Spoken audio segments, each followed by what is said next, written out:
자, 2교시 시작을 해보도록 하겠습니다. 이번 시간은 국내 그 외식 산업에 아까 우리가 1990년대까지 성장기 급속도로 성장을 하는 시기까지 되었습니다. 그러면서 이제 지금 현재 여러분들 세대와 가까운 본격적으로 이제 2000년대가 넘어가면서 21세기가 되면서 우리나라의 외식 시장은 어떻게 됐는가를 좀 알아볼 필요가 있습니다. 근데 이 부분부터는 여러분들이 지금 현재 살고 있는 시대에서 자리매김을 한 것이기 때문에 그 전까지만 하더라도 1980년대, 90년대는 사실 여러분 세대는 아니잖아요. 그죠? 근데 이제 그런 역사적인 이야기였다라고 한다면 지금 현재 여러분들이 살고 있는 시대의 외식 산업은 어떻게 되어 있는가, 특히나 우리나라의 외식 산업은 어떻게 되고 있는가의 특징을 좀 알아보는 게 이 시간에 중요한 시점이다라고 보시면 될 것 같고요. 그러면 한 번씩 살펴보면 본격적으로 21세기는 2000년대 이후죠. 그래서 어떻게 됐는지를 여러분들이 한번 살펴볼 필요가 있는데, 본격적으로 21세기는 외식 산업의 시장이 세분화되었다라는 게 가장 큰 특징이에요. 한마디로 얘기를 하면 가장 세분화되었다. 예전에는 큰 덩어리로 그냥 업종만 놔두고 막 한식, 일식, 중식, 양식 그런 건 그전에도 70년대, 80년대에도 생겼는데 말 그대로 21세기, 2000년대 이후에 들어와서는 아주 다양해지고 말 그대로 여러분들이 고객의 입장에서 봤을 때 그 기후가 다양해지다 보니까 거기에 맞추는 말 그대로 외식 시장도 상당히 세분화되게 된 것이 21세기의 가장 큰 특징이라고 볼 수가 있겠다라고 여러분 보시면 될 것 같고요. 그래서 말 그대로 하나의 그냥 음식점의 개념을 넘어서 레스토랑의 개념을 뛰어넘어서 말 그대로 뭔가 이제 건강을 생각을 한다라든가, 그래서 뭔가 뭐 유기농 재료를 써가지고 하게 되는 그러한 외식 산업들, 그러니까 자기만의 그런 강점들.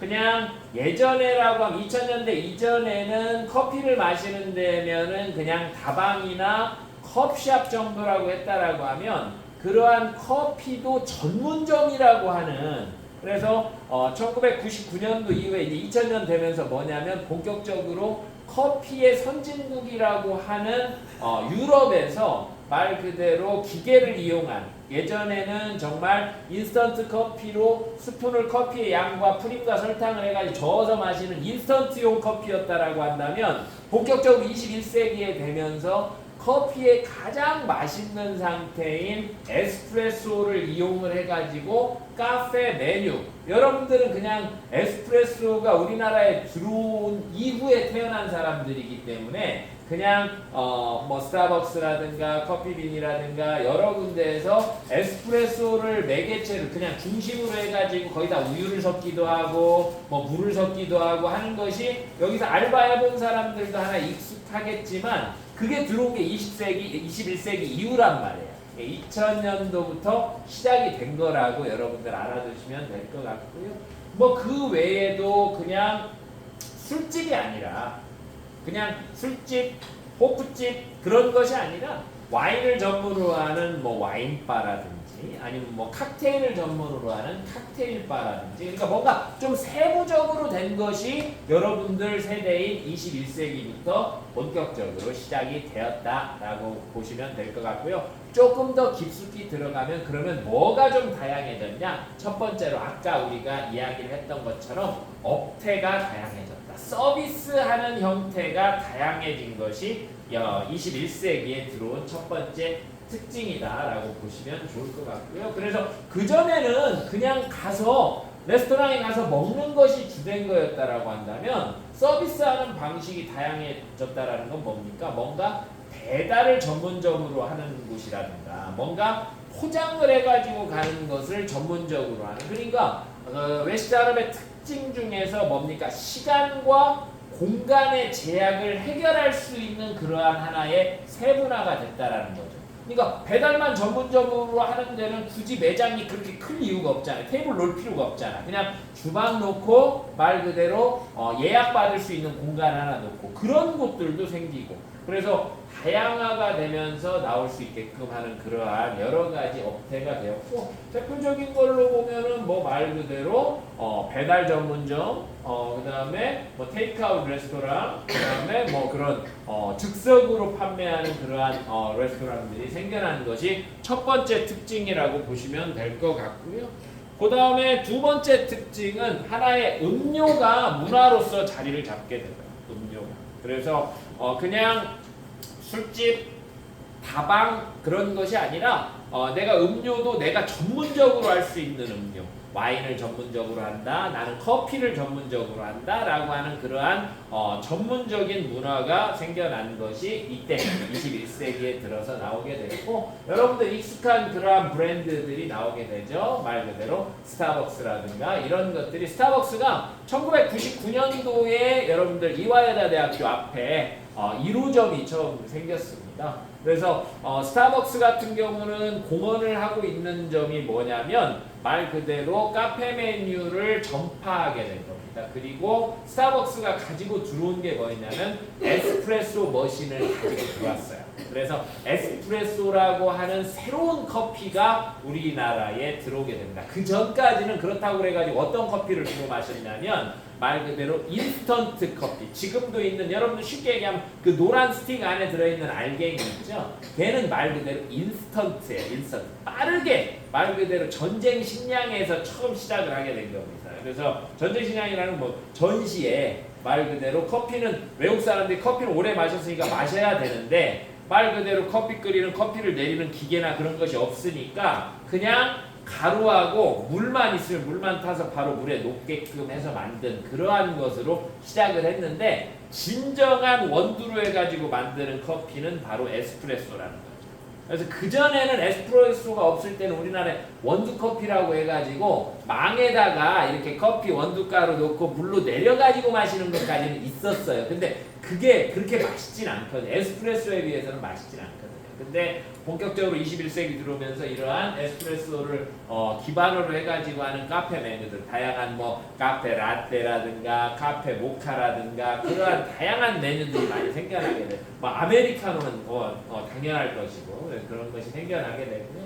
그 다음에 웰빙이라는 단어가 이때 나오게 됩니다. 그래서 웰빙 뭡니까? 건강한 음식, 내 몸을 생각하는 내 몸에 좋은 음식이라고 하는 건강을 생각하는 그러한 추세가 21세기 들어서 많이 생겨나게 되죠. 그래서 패스트푸드라고 하는 음식이 뭔가 미국에서 많이 됐었던 그런 버거와 패스트푸드가 뭔가 정크푸드라고 해가지고 몸에 안 좋은 그러한 인식이 나오기 시작한 때가 이때입니다.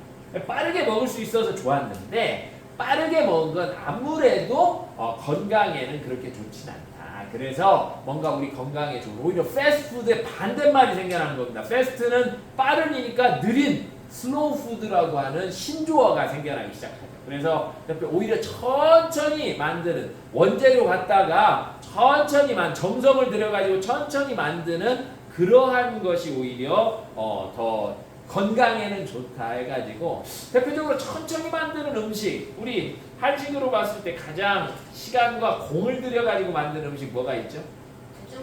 된장찌개. 된장찌개도 있지만 진짜로 건강에 진짜 최고다. 우리가 아픈 사람한테 그렇죠. 죽 문화가 죽 끓일 때 어떻게 됩니까? 죽은 말 그대로 쌀을 갈아가지고 오래 담고 정성이 정말 필요한 거잖아요. 그래서 대표적인 한식으로서 웰빙 한식으로서 등장을 하게 된 게 죽이 생겨나고 죽으로 여러분들 잘 알고 있는 브랜드 어떤 겁니까? 그렇죠. 그때 생겨나기 시작합니다. 그래서 본격적으로 진짜 본죽도 어마어마하죠. 우리나라의 진짜 대표적인 푸드서비스 인더스트리급에 들어가는 게 또 본죽이다. 그래서 그런 거 나왔고요. 또 그 다음에 과일 주스 중에서도 말 그대로 좀 건강 음료다라고 하는 게 스무디라고 하는 것이 또 이때 등장을 하고 대표적인 브랜드로 외국 브랜드 스무디 킹이라고 하는 것도 등장을 하게 된다. 그리고 한참 뷔페들도 고기 뷔페가 이전에 많이 인기를 얻었었는데 고기 뷔페 고기만 많이 먹으면 산성화되고 뭔가 동맥경화라든지 그런 것이 많이 생기니까 오히려 뷔페도 해산물 쪽으로 좀 가자. 그래서 2000년대 초반에 시푸드 레스토랑들도 많이 생겨나게 된 게 21세기의 그러한 현상이다라고 보시면 될 것 같습니다. 자, 그러면 본격적으로 이제 여러분들 이번 3장의 하이라이트라고 볼 수 있는 게 국내 외식 산업의 우리나라 외식 산업의 각각의 업계별 동향을 살펴보려고 합니다. 동향이라는 게 뭡니까? 현재 지금 위치를 얘기하는 겁니다. 그래서 업계별 동향은 어떻게 되냐? 그래서 각각을 한번 살펴볼 수 있는데 첫 번째가 바로 한식 시장입니다. 우리나라의 가장 대표적인 우리나라 음식이고 우리나라 전통 음식이라고 할 수 있는 이 한식 시장은 지금 어떻게 자리매김을 하고 있는가를 우리가 지금 보려고 합니다. 그래서 한식은 우리나라에서도 가장 판매가 많이 되고 우리나라 사람들이 가장 즐겨 먹는 외식의 업종 중에 하나가 바로 한식입니다. 혹시 여러분들 외국 사람이 우리나라에 와가지고 한국 사람들이 가장 즐겨 먹고 그냥 가장 한국적인 음식이라고 뽑은 거 1위가 뭔지 혹시 아십니까? 뭐 같아요? 김치찌개요? 였으면 좋겠죠. 근데 생각 외로 외국 사람들이 김치찌개를 많이 꼽지 않았어요. 불고기. 김치찌개 불고기는 우리가 생각하는 외국 사람들이 생각하는 우리나라의 음식이라고 하는데 아니에요. 1등이 뭘까요? 진짜 한국 사람들이 이건 겁나게 많이 먹더라. 국밥? 뭘까요? 제육? 삼겹살. 바로 삼겹살입니다. 코리안 바베큐라고 해가지고 삼겹살이라고 하는데 삼겹살 사실 별거 없잖아요. 그냥 돼지고기 가장 비계가 많은 배 부위 쪽에 있는 그것을 편으로 잘라가지고 구워 먹는 음식이었거든요. 사실 여러분들 되게 웃기는 게 교수님은 그래서 삼겹살 잘 안 먹는데요. 왜 안 먹냐면 약간 빈정상해서 안 먹어요. 왜냐면 삼겹살은 원래 역사적으로 따지면 돼지고기 부위 중에서 가장 저렴한 부위였어요. 왜냐면 기름기 많고 그래서 그냥 칼로리 높고 원래 안주거리 없고 정말 주머니가 가벼웠을 때 먹더라도 좀 칼로리 높게 든든하게 좀 먹자 해가지고 가장 비계 많은 부위 오히려 안심이나 등심 말고 오히려 그 부위를 먹던 게 진짜 7, 80년도 때 얘기였는데 지금은 아니죠. 돼지고기 부위 중에서 가장 비싼 부위가 삼겹살이고 오히려 우리나라 돼지로는 소화가 다 안 돼요. 우리나라 돼지 전체 돼지를 다 잡아도 삼겹살 부위는 이미 다 소진이 끝났고요. 그래서 외국에서 돼지고기를 수입에다가 먹을 정도의 우리나라의 음식이 되어버렸습니다. 그래서 거의 삼겹살 안 파는 고깃집이 한식집이 없을 정도로 삼겹살 많이 팔고 외국 사람들도 그러다 보니까 그냥 그게 우리나라의 음식이 돼버린 거예요. 그래서 구워서 먹는 고기들 삼겹살 플러스 뭐 갈비 뭐 여러 가지 그냥 코리안 스타일의 바베큐가 외국 사람들 음식의 대표적인 음식이 돼버린 거죠. 그래서 갑자기 그냥 그것을 김치찌개, 된장찌개, 불고기 뭐 비빔밥으로 턴할 필요는 없다고 봐요, 저는. 그래서 오히려 그걸 좀 발전시켜 가지고 하는 것도 우리가 풀어야 될 하나의 숙제라고 보고요. 그래서 그러한 고기류들 많이 있는데 그런 것들의 하나의 그 자리매김을 했었고 그래서 한식 시장이 예전에는 아까 그냥 된장찌개, 김치찌개, 불고기, 제육 이런 것들은 각각의 식당에서 판매되는 그러한 메뉴들이었어요. 그러다 보니까 어떻게 돼? 맛이 각각 달라. 그래서 결국은 하나의 그 맛이다라고 하는 것이 외국 사람들 입장으로 봤을 땐 좀 오락가락한 거죠. 그리고 뭔가 하나의 레시피가 딱 되어 있지 않아요. 그냥 우리나라 한식의 음식 맛은 어디에서 나온다고 그래요? 한식의 음식 맛은 손맛이라고 그러죠. 여러분들 손맛을 외국 사람들한테 손맛을 영어로 번역하면 뭐라고 할래요? 핸드 테이스팅이라고 할래요? 핸드 테이스팅 뭐라고 그럴 거예요? 이 손에 맛이 있다고? 그 정말 어찌 보면 설명하기 어려운 우리나라만의 문화죠. 어찌 보면 약간의 안타까운 문화이기도 하죠. 그래서 이 얘기는 뭔 얘기냐면 말 그대로 외국 사람들의 문화와는 좀 다른 거다. 결국은 그 만든 사람도 손맛이니까 정확한 레시피화가 좀 안 돼 있다라는 거죠. 그러면서 예전에 좀 오래된 하나의 그 CF 광고 카피 중에 하나였었는데 지금도 뭐 유명한 지금은 아니지만 신당동의 떡볶이 그 마법님 할머니가 떡볶이 그 고추장 그 CF에 그 등장을 했었는데 그때 했었던 광고 카피가 뭐냐면 이 우리가 만드는 이 고추장의 비결은 며느리도 몰라 아무도 몰라라고 했던 게 광고 카피로 나왔었어요. 근데 말 그대로 그건 레시피화가 안 돼 있다라는 거거든요. 근데 그러다 보면 레스토랑으로 끝나는 거예요. 그러니까 우리는 어떻게 해야 됩니까? 외시장을 발전시키면 인더스트리화 되려면 시스템을 갖춰야 되잖아요. 그래서 한식에서 뭘 하게 된다? 기업화를 하게 된다. 그러면서 말 그대로 김치찌개든 뭐 고기든 갈비 양념이든 하나 그거를 레시피화 해가지고 1차 가공해서 똑같은 맛으로 할 수 있게끔 전달을 해주고 하는 것이 한식시장에서도 시작이 되더라라고 보시는 게 첫 번째 노력이라고 보시면 될 것 같고요. 그래서 대표적인 기업으로 볼 수 있는 게 지금도 선방을 잘 하고 있긴 하지만 광희동의 벽제갈비라고 하는 집이 지금도 장사 잘 되고 뭔가 한식으로서 오히려 되게 노력을 많이 하고 있다. 외국에도 진출을 하고 있고 말 그대로 기업화하고 늘려나가고 있다라고 여러분들이 알아두시면 좋을 것 같습니다. 그래서 첫 번째 우리가 한식 시장에 대해서 우리가 살펴봤고요. 두 번째는 한식 시장에도 보통 보면은 그래서 이제 여러 가지 풀어야 될 숙제들이 있죠. 그래서 방금 얘기했던 것처럼 레시피의 공유, 그다음에 레시피의 일체화, 매뉴얼화 하면서 하게 돼야 되고 그게 그냥 우리나라에서 레스토랑만 할 것이 아니라 말 그대로 한식 세계화라고 해가지고 정부에서도 정책적으로 많이 투자도 하고 뭔가 여러 가지 아이디어도 받고 여러분들에게 한식 세계화할 수 있는 진짜 여러분들의 프레시한 진짜 여러분들의 머리로서 아이디어도 낼 수 있게끔 아이디어 낸 사람들한테 상금도 주고 그래서 정책적으로 좀 발전시킬 수 있는 노력도 필요한 것이 하나의 과제다라고 이야기를 좀 하도록 하겠습니다. 그래서 정책적 지원이 필요하고요. 두 번째로는 이제 베이커리 시장입니다. 여러분들 빵 많이 좋아하죠. 그리고 빵이 예전에는 간식으로만 우리가 느껴졌었는데 말 그대로 최근에는 빵이 하나의 주식으로서 하나의 식사로서 대용을 꼭 하게 되죠. 집에서도 뭐 여러분들 빵 사다 놓고 뭐 아침은 빵으로 대용을 많이 먹는 것이 많이 생활 습관화가 됐어요. 그러면서 베이커리 시장이 많이 커지게 됐죠. 그래서 대표적으로 뭐 아까도 잠깐 이야기를 했지만 정말 3,000여 개의 매장이 넘는 파리바게트, SPC라든가 그러한 대기업 베이커리 시장들이 많이 늘어난 게 지금 현재 한식 시장의 현황이라고 보시면 되겠고 베이커리 시장이 크게 우리가 세 가지로 이렇게 많이 나뉘어져 있습니다. 보면 동네에 여러분들 빵집들 보면 이 세 가지 중에 하나일 거예요. 첫 번째가 뭐냐면 독립 베이커리. 말 그대로 내가 진짜 뭐 제과점이라든가 빵집에서 오래 근무한 경험을 가지고 내가 직접 창업을 한 그냥 말 그대로 음식점인 그냥 나 혼자만의 1호점 빵집이 되는 것들도 많이 있고요.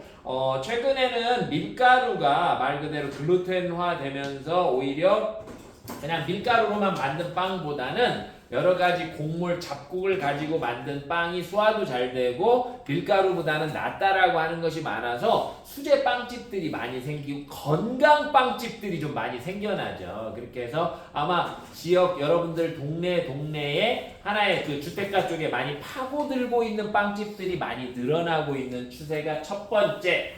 그 다음에 두 번째가 우리가 잘 알고 있는 정말 파란 간판, 뭐 고개만 돌려도 많이 있는 주변에 많이 있는 파리바게트, 뭐 뚜레쥬르 하는 대표적인 뭐 진짜 원래는요 진짜 한 10여 년 전만 하더라도 파리바게트, 뚜레쥬르는 CJ 거죠. 그래서 같이 비슷하게 갔는데 어마어마하게 차이가 지금은 크게 나고 있습니다. 그래서 SPC가 거의 독점으로 진짜 이렇게 하고 있는데 프랜차이즈 시스템이다 보니까 어떤 겁니까? 말 그대로 빵의 재료는 뭡니까? 빵의 원재료는 뭐죠? 네, 빵의 재료는 뭡니까? 밀가루가 되겠죠. 밀가루가 되는데 SPC는 밀가루로 빵을 만드나요? 프랜차이즈 시스템에? SPC는 파리바게트는 밀가루 지역 여기 독립점으로 운영하는 음식점인 베이커리는 밀가루 갖다가 직접 반죽하고 막 발효시켜가지고 하잖아요. 빵 만들 때. 근데 파리바게트 여러분들 뭐 예를 들어서 직접 여러분들이 가맹점으로 하나 받았다라고 하면 밀가루 사다가 반죽합니까? 어떻게 되나요 혹시? 1차 가공.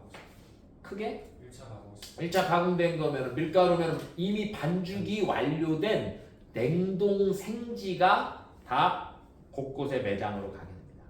그래서 이미 그 센트럴 키친에서 다 이미 반죽이 완료된 생지, 밀가루 그것을 그냥 냉장으로 가지 않게 냉동 보관을 해서 각자 매장으로. 그러니까 다 밀가루 반죽이 똑같이. 그다음 걸으면 그 파리바게트에서 뭐 합니까? 성형만 하는 거예요 기사들이. 그래서 이미 1차 가공된 식재료를 하고 있기 때문에 프랜차이즈 시스템 베이커리점이 있고 그 다음에 새로운 형태 중에 하나가 대형 매장, 대형 슈퍼마켓 안에 들어가 있는 인스토어 베이커리들이 많이 있더라. 이마트 안에 또 보면은 그런 거 있지 않습니까? 홈플러스 안에 또 매장들, 백화점 안에. 그래서 원스톱으로 가서 할 수 있는 그러한 베이커리점들이 많이 있게 되더라. 그래서 베이커리 시장들도 상당히 많이 커져가고 있는 그러한 시점이 지금 현재 우리나라 외식 산업의 지금 현재 그러한 현황이다라고 보시면 좋을 것 같고요. 세 번째는 단체급식 시장입니다. 우리나라에 봤을 때 단체급식 시장은 뭐 말 그대로 우리가 그 외식 산업의 정의에서 얘기했을 때 특정인을 대상으로 판매하는 그러한 식음료 상품과 유무용적인 서비스를 함께 판매한 특정인에게 할 수 있는 단체급식 시장이죠. 그래서 단체급식 시장이 발전된 또 계기가 뭐냐면 대기업에 있는 직원들 있죠. 직원들 복지 차원으로 말 그대로 LG에서 그 LG 계열사라고 하는 아워홈이 예전에 단체급식 시장이 다 영세한 중소기업들 그러면서 여러 가지 문제들이 좀 많았어요. 왜냐하면 식자재다 보니까 음식을 많이 하다 보면 위생이라든가 여러 가지 걸리는 게 많았었는데 말 그대로 진짜 이 단체급식 시장의 1등이라고 할 수 있는 아워홈이 생겨난 역사도 어떻게 생겨났었냐면 아워홈이 LG 계열사였거든요. LG 본사가 어디냐면 여의도에 쌍둥이 빌딩이라고 있어요. 근데 LG 회장님이 제일 맨 꼭대기층에서 회장실이 있는데 말 그대로 창문을 한번 이렇게 딱 보다 전경을 이렇게 딱 보다 보니까 갑자기 뭐 한 11시 한 40분 50분 됐는데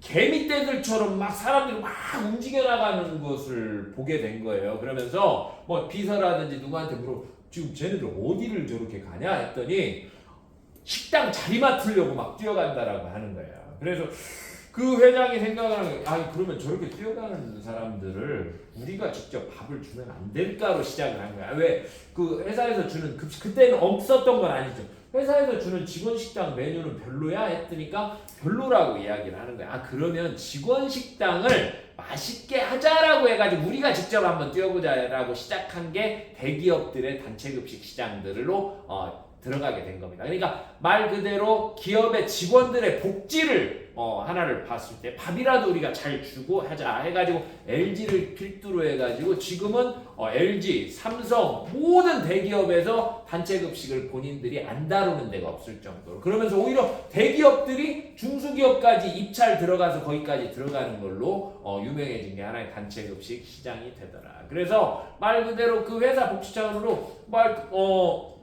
회사에 삼성에 다니는 친구 만나러 잠깐 갔을 때 밖에 나가서 식사를 하는 것이 아니라 우리 직원 식당 가서 먹자 해가지고 삼성이니까 CJ에서 들어가기도 하고 아니면 뭐 에버랜드 또 따로 이렇게 회사가 있기도 하고 그렇게 해서 들어가면서 맛있게 먹게 되는 그러한 시장이 또 발달한 게 단체급식 시장이 되더라라고 하는 것이 또 세 번째 우리나라 현재 외식산업의 현황이 되겠고요.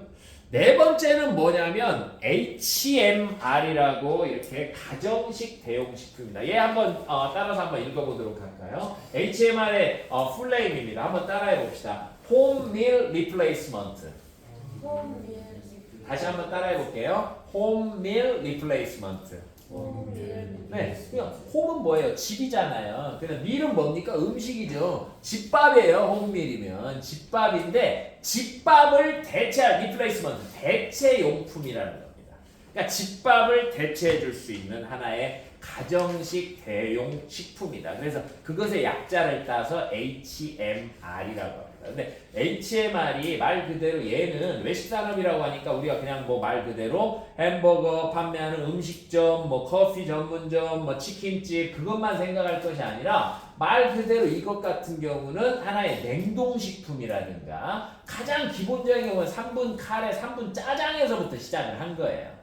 그래서 거기에서 시작을 해가지고 뭔가 말 그대로 집을 떠나와가지고 혼자 자취를 한다라든가 최근 같은 경우는 1인 가구가 엄청 많잖아요. 그러니까 내가 시장에 봐가지고 시장 가서 재료 사가지고 음식 재료 사서 음식 요리해가지고 딱딱딱딱 해가지고 집에서 해먹는 사람도 있겠지만 이제는 그러한 시간적인 부분이나 말 그대로 비용적인 부분이 혼자 장 봐서 먹는 것보다 그냥 내가 나가가지고 음식 1인용을 먹거나 이런 HMR을 이용하는 것이 훨씬 시간적이거나 비용적으로 이익이 생긴다라는 시대에 왔단 말이에요. 그러다 보니까 1인분용의 그러한 음식들이 아주 발달이 잘 돼 있는데 이걸 또 연구하는 분야가 바로 HMR 분야다. 그래서 여러분들이 외식 쪽으로 내가 진출을 한다라고 그래가지고 무조건 레스토랑이나 카페나 그런 쪽이 아니라 이런 HMR, 중식이라고 그러죠. 그래서 이러한 HMR 시장 쪽도 여러분들이 판단을 해볼 필요가 있다. 그래서 뭐 가장 대표적인 게 HMR 진짜로 말고 3분 짜장, 3분 카레에서 시작해서 냉동식품들 있잖아요.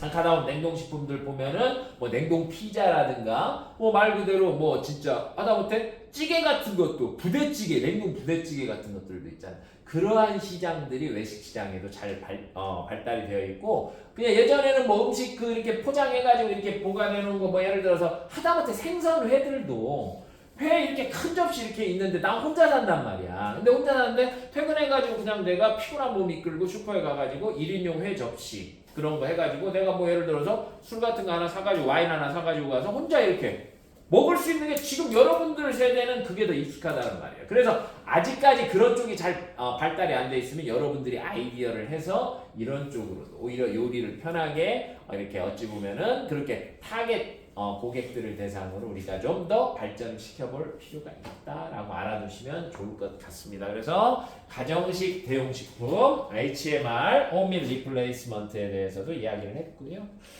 마지막 5번째로 아마 여러분들 그 사이버 캠퍼스에 보면은 사실 교수님 그 얘기했죠. 지금 이 책이 이번에 나온 따끈따끈한 책이라고 해서 좀 내용을 축약을 좀 했습니다. 그래서 지금 사이버 캠퍼스에서는 한 가지 더 나오는 게 호텔에서 외식 산업에 진출하고 있는 분야를 이야기를 하고 있어요. 근데 그게 조금 침체가 됐습니다. 그래서 실질적으로 많이 발전. 예전에는 호텔이 워낙 식음료를 잘 하니까 호텔로만으로는 소화가 안 되는 거라. 그래가지고 호텔 외에도 레스토랑을 따로 얻어가지고 건물에다가 좋은 장소 스카이라운지나 그런 데 얻어가지고 호텔의 기술이라든가 호텔의 명성을 가지고 외식 사업을 진출하기도 했었어. 근데 최근에는 오히려 규모를 축소하거나 호텔 같은 경우도 오히려 인건비나 이런 이익이 좀 더 많이 안 나기 때문에 진짜로 식음료로 발전을 많이 안 한 호텔들 같은 경우는 식음료 영업장을 오히려 줄이고 있는 추세입니다. 오히려 줄이거나 또는 그 공간을 외식 전문가들한테 오히려 렌탈을 해주고 있는 추세다. 그래서 오히려 교수님이 예전 교재 그 다음에 지금 그 사이버 캠퍼스에 있는 내용에서는 그 부분을 빼고 교수님이 이거 했다라는 거 미리 말씀을 좀 드리겠습니다. 그 다음에는 우리나라 외식 브랜드가 오히려 역으로 정말 외식의 선진국이라고 할 수 있는 미국에도 진출해 말 그대로 일본에도 진출해 이제는 거의 위치가 동등해졌다. 동등해지고 우리가 더 뛰어난 거 정말 어마어마하게 치킨 시장은 우리나라의 거의 최고 탑이라고 볼 수 있죠. 그래서 뭐 정말 하나의 치맥이라고 하는 것이 하나의 상품으로 드라마에도 소재로 등장을 해가지고 어마어마한 치맥 관광이 되기도 하고 진짜 뭐 정말 치킨의 도시, 치맥의 도시가 혹시 여러분들 어딘지 아시는지 모르겠지만 치킨 브랜드가 또 되게 많이 뭐 호식이라든가 그 다음에 교촌이라든가 그 동네가 바로 대구입니다. 대구. 그래서 대구에 매년 여름 6월에서 7월 정도 될 때 보면은 치맥 페스티벌 치맥 파티 같은 거를 1년에 대대적으로 열기도 하고 뭐 외국인들이 거기 와서 관광 상품으로 와가지고 하나의 상품으로 이렇게 하기도 하는데 대표적으로 진짜 어디 보면은 그런 우리나라 브랜드가 해외로 되게 많이 진출을 하고 있다라는 거 여러분들이 좀 알아두시면 좋겠고 그래서 그런 쪽으로 여러분들이 취업을 하거나 여러분들이 진출을 해서 외국으로 진출을 해보는 것도 여러분들이 그런 꿈을 가져보는 것도 좋을 것 같다라고 판단을 합니다. 그래서 대표적으로 뭐 진짜 아까 얘기했죠 우리나라만의 특별한 브랜드인 본죽이라든가 치킨, 뭐 BBQ 가장 뭐 교촌 많이 교촌했고요 파리바게트 같은 거 정말 어찌 보면은 외식 시장으로 봤을 때 정말 칭찬해주고 싶은 그러한 대기업이고 어찌 보면 진짜 정말 얘 보고 웃기지 않습니까? 파리바게트 진짜 말 그대로 파리에서 바게트 즐겨 먹는 사람들한테 파리 가서 성공을 했고요.